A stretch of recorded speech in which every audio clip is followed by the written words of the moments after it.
তাহলে কি আপনি শাহাদা বলতে চান? না না না, কারণ আমার একটা অতিরিক্ত প্রশ্ন আছে। নাকি আজ? খুব ভালো সমাধান, যা কেউ আপত্তি করতে পারবে না।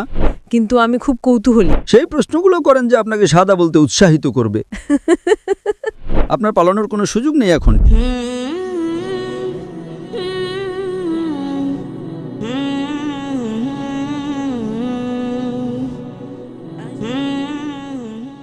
আমার নাম সোরাইয়া।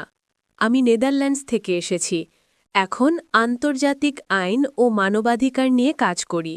আমার 2টা প্রশ্ন আছে। প্রথম প্রশ্ন হল, যে কেউ মুসলিম ও ক্যাথলিক পরিবারে বড় হয়েছে এবং নিজের ধর্মীয় পরিচয় নিয়ে বিভ্রান্ত, তাকে আপনি কী পরামর্শ দেবেন? বোন, দয়া করে আপনার নামটা আবার বলবেন, আমি স্পষ্ট শুনতে পাইনি। আমার নাম সোরাইয়া। সুরাইয়া। হ্যাঁ। তাহলে আপনি মুসলিম? আমার বাবার দিক থেকে হ্যাঁ। বোনটি খুব ভালো প্রশ্ন করেছেন। তিনি নেদারল্যান্ডস থেকে এসেছেন এবং বর্তমানে আন্তর্জাতিক আইন ও মানবাধিকার নিয়ে কাজ করছেন। তার 2টি প্রশ্ন ছিল। প্রথম প্রশ্নটি হল, যদি কেউ মুসলিম ও ক্যাথলিক পরিবারে বড় হয় এবং নিজের ধর্মীয় পরিচয় নিয়ে বিভ্রান্ত থাকে, তাকে আমি কি পরামর্শ দিতে পারি? তাহলে আপনার বাবা মুসলিম ছিলেন? হ্যাঁ। আর আপনার মা খ্রিস্টান ছিলেন? হ্যাঁ, ক্যাথলিক। ক্যাথলিক। তাহলে আপনি আপনার ধর্মীয় পরিচয় নিয়ে কিছুটা বিভ্রান্ত, তাই না? আপনি জানতে চান কি করবেন? হ্যাঁ। আমি আপনাকে বলবো, আপনি ইসলাম আর খ্রিস্টান ধর্ম, 2টো ধর্মের মধ্যে তুলনামূলকভাবে পড়াশোনা করেন। যখন আপনি 2টো ধর্ম ভালোভাবে জানবেন, তখনই দেখবেন কোনটা সত্য, কোনটা বেশি যৌক্তিক। তারপর সেই ধর্মটি গ্রহণ করেন যেটা আপনার কাছে বেশি সঠিক মনে হবে। ঠিক আছে। আপনি এমন একটা অবস্থানে আছেন যেখানে আপনার বাবা একজন মুসলিম এবং আপনার মা একজন ক্যাথলিক। হ্যাঁ। আপনার বাবা কি নামাজ রোজা করতেন, মানে প্র্যাকটিসিং মুসলিম ছিলেন? হ্যাঁ, ছিলেন। তিনি মারা গেছেন?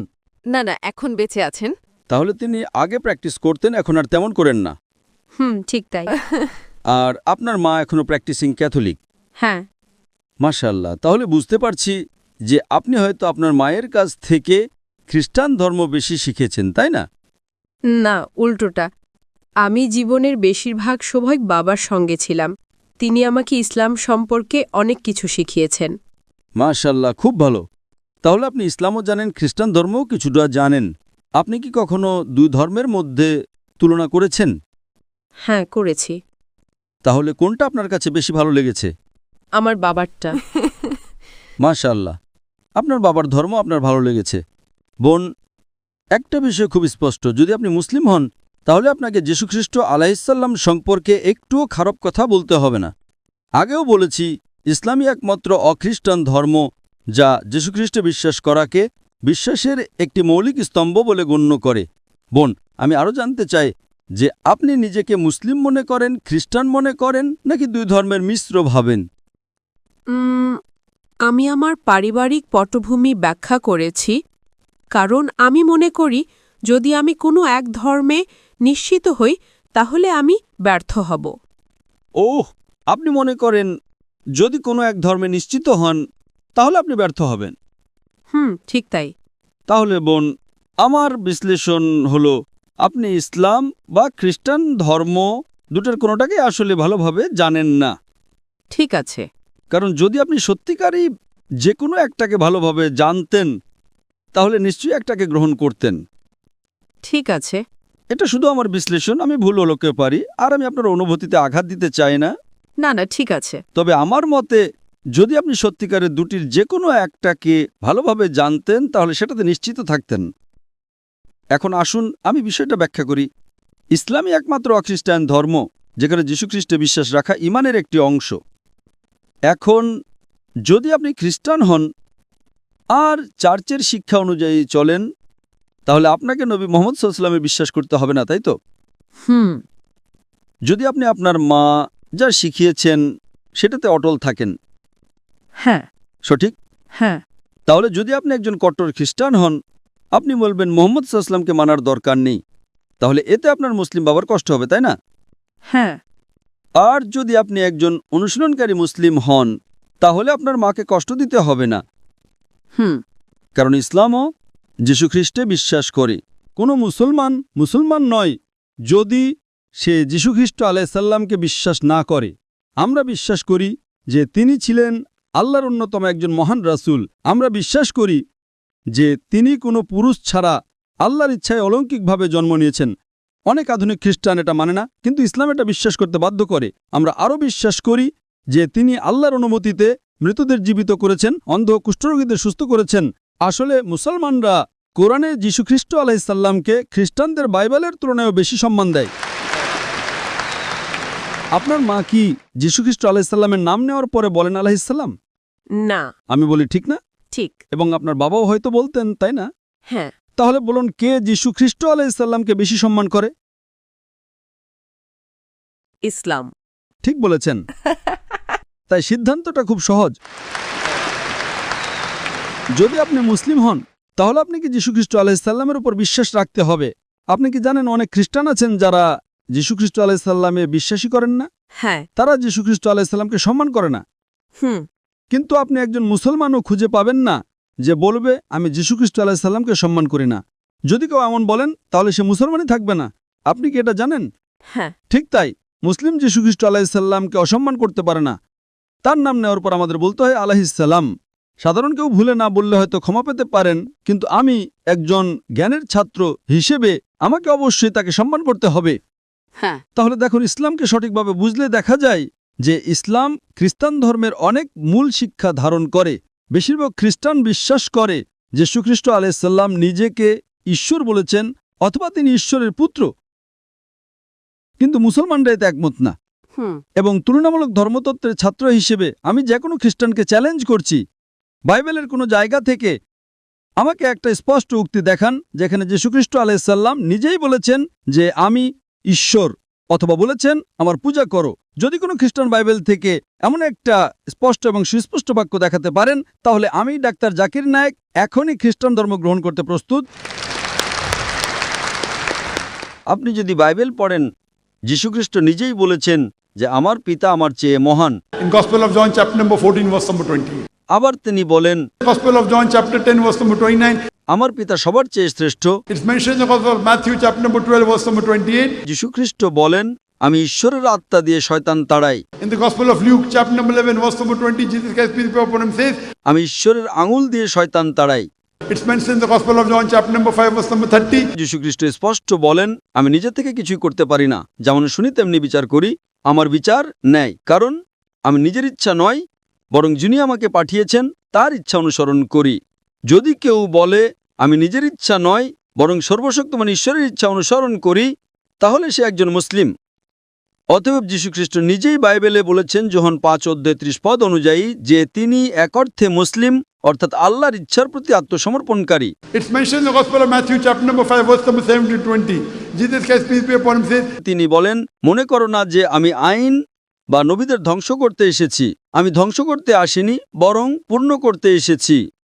যে কেউ আদেশ ভঙ্গ করবে আর মানুষকে তা শেখাবে, তাকে স্বর্গে ক্ষুদ্রতম বলা হবে, আর যে আদেশ মানবে আর মানুষকে মানাতে শেখাবে স্বর্গে মহান বলা হবে।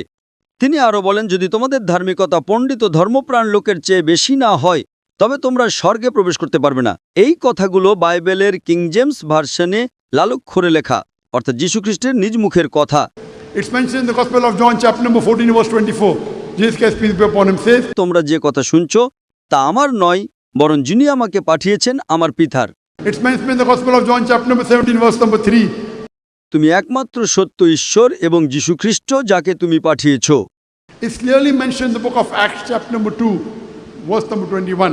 হে ইসরায়েলের লোকেরা শোনো, নাসরাতের যিশু একজন মানুষ যাকে আল্লাহ তোমাদের মাঝে পাঠিয়েছেন অলৌকিক কাজ ও নিদর্শনের মাধ্যমে। অর্থাৎ যীশুখ্রিস্ট ছিলেন আল্লাহর নবী, যার মাধ্যমে আল্লাহ অলৌকিক কাজ করিয়েছেন। তাই যদি আপনি ইসলাম গ্রহণ করেন, আপনাকে যীশুখ্রিস্টকে ভালোবাসতে হবে এবং শ্রদ্ধা করতে হবে। ঠিক আছে। এখন যদি যে যীশুখ্রিস্টের শিক্ষা মেনে চলে, তাহলে আমি বলবো একজন সত্যিকারের মুসলিম একজন খ্রিস্টানের চেয়ে অনেক বেশি খ্রিস্টান। কারণ বাইবেলে বলা হয়েছে In the book of Proverbs chapter number 20 verse number 1. যে অ্যালকোহল একজন উপহাস করে। In the book of Ephesians chapter 15 verse number 8. বলা হয়েছে মদ পান করো না। বেশিরভাগ মুসলিম মদ পান করেন না, কিন্তু খ্রিস্টানদের মধ্যে অনেকেই এটা করেন। বাইবেলে উল্লেখ করা হয়েছে যে যীশুখ্রিস্টের অষ্টম দিনে খতনা করা হয়েছিল, কিন্তু খ্রিস্টানদের মধ্যে কেউ সেটা পালন করেন না। অন্যদিকে মুসলিমরা সবাই এটা পালন করেন। It's mentioned in the book of Leviticus, chapter number 11, verse number 7. In the book of Deuteronomy, chapter number 14, verse number 8. In the book of Isaiah, chapter number 60, verse number 2. যে শূকরের মাংস খেও না, কিন্তু বেশিরভাগ খ্রিস্টানই শূকরের মাংস খান আর মুসলিমরা তা একেবারেই খান না। তাহলে বলুন, যীশুখ্রিস্টের শিক্ষা কে বেশি অনুসরণ করছে, মুসলিমরা না খ্রিস্টানরা? তাই যদি আপনি ইসলামের শিক্ষা অনুসরণ করেন, তাহলে বাস্তবে আপনি যীশুখ্রিস্টের সত্যিকারের অনুসারী হচ্ছেন। আর হয়তো আপনার মা প্রথমে অসন্তুষ্ট হতে পারেন, কারণ তিনি জানেন না। তখন আপনি বলতে পারেন, মা, আমি একজন ডাক্তার জাকির নায়েকের লেকচারে গেছিলাম। তিনি বললেন, মা, আপনি কি অ্যালকোহল পান করেন? বাইবেল বলে করো না। আপনি কি শূকরের মাংস খান? বাইবেল বলে খেও না। You know, it's mentioned in the book of Deuteronomy, chapter number 22, verse number 5. যে নারী যেন পুরুষের পোশাক না পরে, পুরুষে যেন নারীর পোশাক না পরে। It's mentioned in the 1 Timothy, chapter number 2, verse number 9. নারীদের উচিত শালীন পোশাকে সংযতভাবে নিজেদের সাজানো, সোনা গয়না বা বিলাসী পোশাকে নয়। আপনি কি মাদার মেরির ছবি দেখেছেন? হ্যাঁ, তার মাথা ঢাকা ছিল কিনা? হ্যাঁ। তো মাদার মেরি কি মুসলিমদের মতো নাকি আপনার মা মুসলিমদের মতো? মেরি। আপনি জানেন কোরআনে মারিয়াম নামে একটি সম্পূর্ণ অধ্যায় আছে এবং কোরআন মরিয়ামকে উল্লেখ করে। It's mentioned in Surah Imran, chapter 3, verse number 42. وَإِذْ قَالَ الْمَلَائِكَةُ يَا مَرْيَمُ إِنَّ اللَّهَ اصْطَفَاكِ وَطَهَّرَكِ وَاصْطَفَاكِ نِسَاءَ الْعَالَمِينَ। কোরআন মা মেরিকে সকল জাতির নারীদের ওপরে বলে অভিহিত করে। তো কে মা মেরিকে বেশি সম্মান করছে, বাইবেল নাকি কোরআন? কোরআন। তো আপনি কাকে অনুসরণ করবেন, বাইবেল নাকি কোরআন? কোরআন। তো আপনি কেন কোরআন অনুসরণ করছেন না? জি। আমি আপনাকে বলছি, অন্তত সেই আয়াতগুলো অনুসরণ করুন যা আপনি দেখেন। আমি আপনাকে একটা সমাধান দেব, বোন। ঠিক আছে? সমাধান, খুব ভালো সমাধান, যা কেউ আপত্তি করতে পারবে না। আপনার বাবা মায়ের কাছে যান এবং বলুন যে ঠিক আছে, আমি সেটা অনুসরণ করব যা সাধারণ। যা ভিন্ন সেটা আমরা কালকে আলোচনা করব, ঠিক? হ্যাঁ, হ্যাঁ।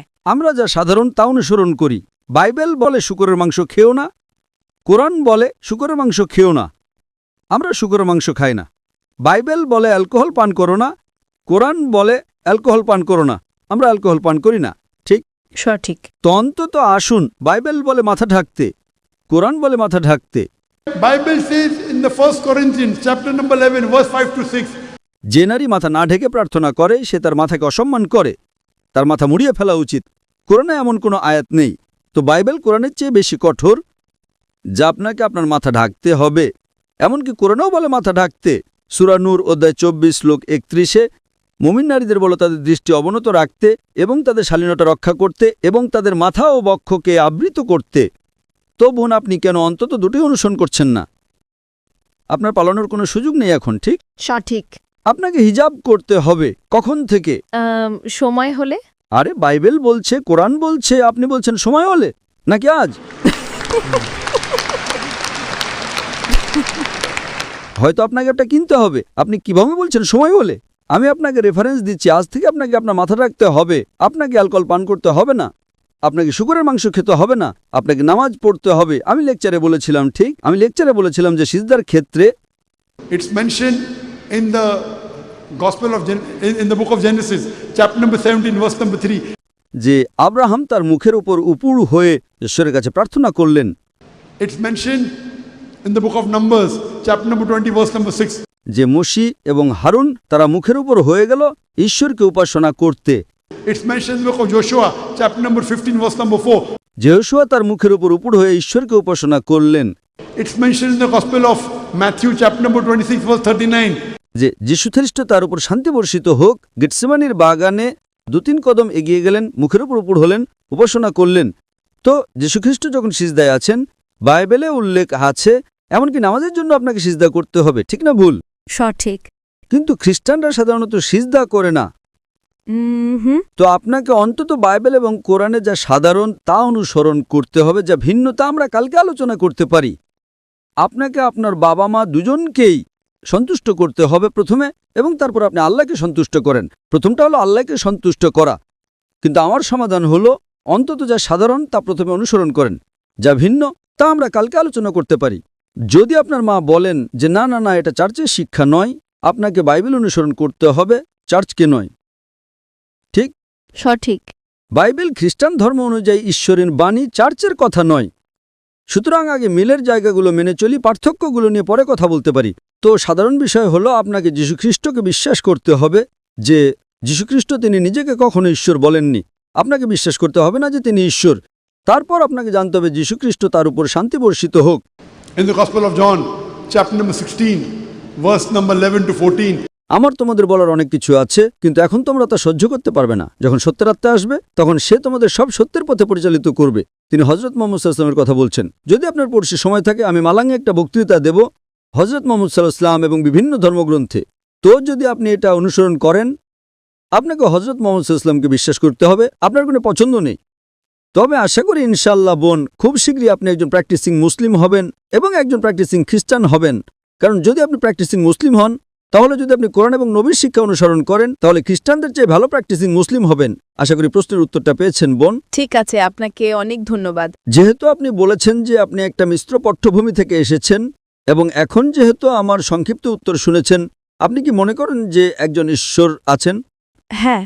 আপনি কি বিশ্বাস করেন যে হযরত মুহাম্মদ সাল্লাল্লাহু আলাইহি ওয়াসাল্লাম আল্লাহর রাসূল?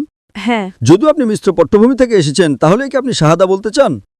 না না না, কারণ আমার একটা অতিরিক্ত প্রশ্ন আছে, কিন্তু আমি খুব কৌতূহলী। আচ্ছা ঠিক আছে, আপনি পরে প্রশ্নটা করতে পারেন বোন, আমি এখানে আছি। প্রথমে আমরা অমুসলিমদের প্রশ্ন শেষ করব।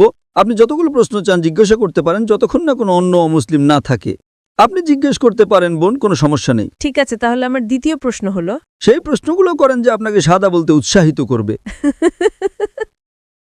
ইসলামে যদি একজন মুসলিম মানবাধিকার কর্মী হয়ে মানবাধিকারের জন্য লড়াই করার সময় এমন সম্প্রদায়ের পক্ষে ওকালতি করে যাদের কিছু বিশ্বাস বা কাজ ইসলাম মতে ভুল, যা ইসলামে হারাম, তো সে কি তাদের জন্য লড়তে পারবে? বোন, খুব ভালো একটি প্রশ্ন করেছেন যে যদি কেউ মানবাধিকারের জন্য লড়াই করে এবং মানবাধিকারের জন্য লড়াই করার সময় সে অমুসলিমদের অধিকারের জন্য লড়াই করে এবং অমুসলিমদের অধিকারের জন্য যা ইসলামে হারাম, তো সে কি তার জন্য লড়তে পারবে? খুব ভালো প্রশ্ন। প্রথমত, ইসলামে এমন কিছুই হারাম নেই যা অন্য কোনো মানুষের জন্য ভালো। ইসলামে যা কিছু হারাম তা মানুষের জন্য ভালো নয়। এটা একটা ভুল ধারণা হতে পারে বোন, যে আপনি মানবাধিকারের জন্য লড়াই করছেন। উদাহরণস্বরূপ একজন ব্যক্তি অ্যালকোহল পান করতে চায়, ঠিক আছে। আমি অ্যালকোহল পান করতে চাই, আপনি পান করতে চান, ঠিক আছে, মানবাধিকার, তাদের অ্যালকোহল পান করতে দিন। না, তাদের অ্যালকোহল পান করতে দেবেন না। আমি একজন মেডিকেল ডাক্তার, যদি সে অ্যালকোহল পান করতে থাকে সে মারা যাবে, সঠিক। সুতরাং এটি একটা ভুল ধারণা। ইসলাম যা কিছু হারাম বলেছে তা আসলে মানুষের জন্য খারাপ। আপনি হয়তো যৌক্তিক কারণ জানেন না, আপনি হয়তো বৈজ্ঞানিক কারণ জানেন না, আপনার হয়তো মেডিকেল পটভূমি নেই, তাই না? ইসলামে এমন একটা জিনিস দেখান যা হারাম এবং মানবতার জন্য ভালো। শুধু একটি নয় বোন, আপনি ইসলামে এমন একটা জিনিসও দেখাতে পারবেন না যা হারাম করা হয়েছে এবং মানবতার জন্য ভালো। আপনি বুঝতে পারছেন বোন? আমি বুঝতে পারছি আপনি কি বলছেন। সুতরাং আপনার প্রশ্নটা একটা কাল্পনিক প্রশ্ন।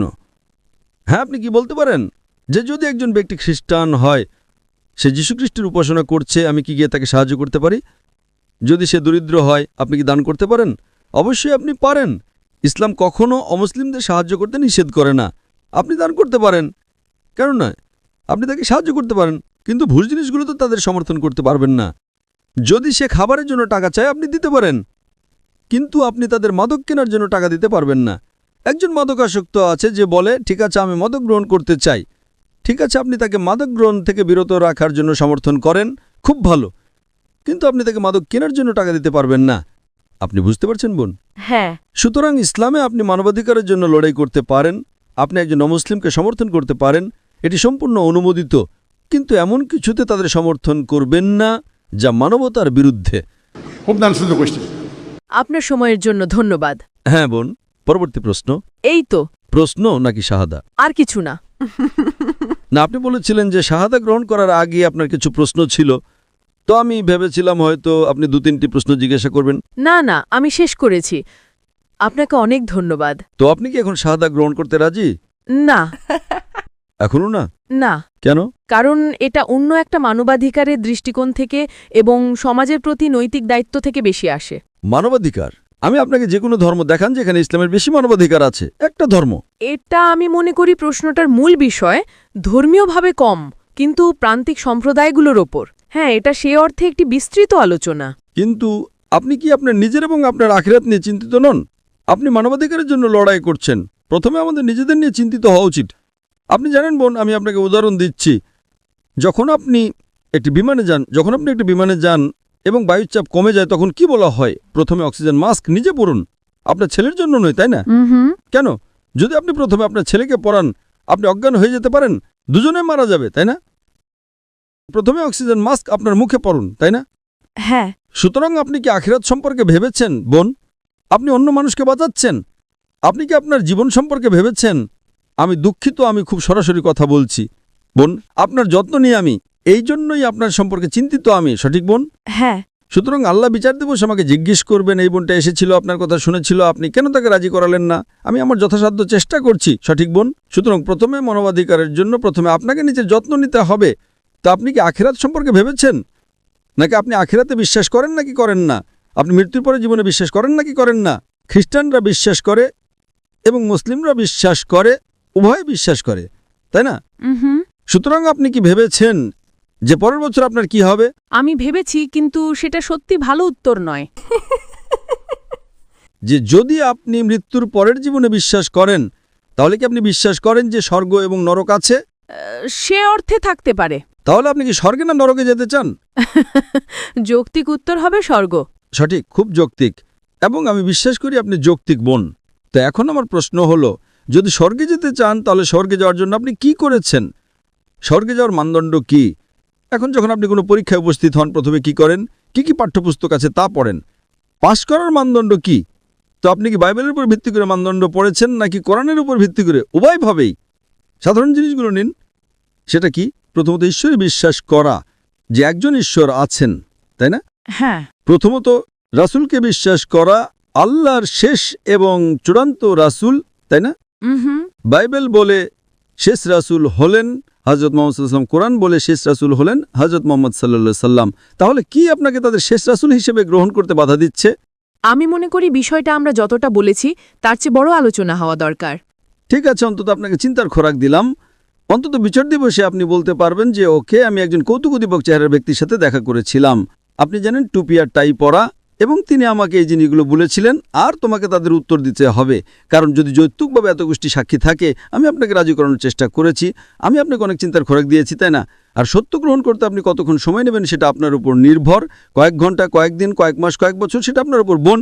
এবং আমি আল্লাহর কাছে দোয়া করি যে তিনি যেন আপনাকে পথ দেখান এবং আপনাকে সর্বপথে নিয়ে যান বোন। আমি আপনার ভালো চাই বোন। আপনাকে অনেক ধন্যবাদ। আপনাকে স্বাগতম বোন।